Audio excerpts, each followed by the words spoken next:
এবার হাতুড়ি সিং এর উপর কেঁপেছে বিসিবি সভাপতি নাজমুল হোসেন পাপন। সুপার 8-এ সেমিফাইনালে ওঠার মিশনে আফগানিস্তানের বিপক্ষে মাঠে নেমেছিল বাংলাদেশ। আর এই ম্যাচে ঘটল যত বিপত্তি। বাংলাদেশের বোলাররা আফগানিস্তানের ব্যাটারদের 116 রানে অল আউট করে দেয়।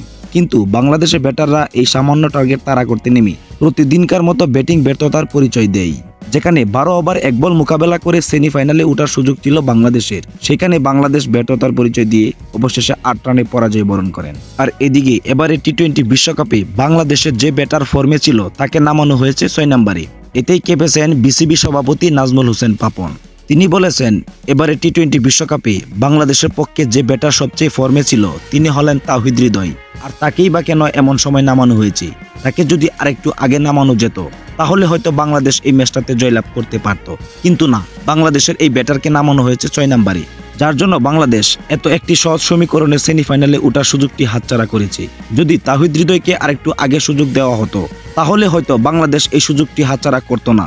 আর বাংলাদেশ দলের জন্য এমন সিদ্ধান্ত মোটেই পছন্দ করেননি তিনি, কারণ বাংলাদেশ দলের হেড কোচ চান্দিকা হাতুড়ি সিং যে সিদ্ধান্ত নিয়েছে এই সিদ্ধান্তটি একেবারে ব্যর্থ ছিল। কারণ তিনি যে ভুল সিদ্ধান্তগুলো নিয়েছে এই সিদ্ধান্তগুলোর জন্যই আজকে বাংলাদেশ সেমিফাইনালের স্বপ্নটা নষ্ট হয়েছে।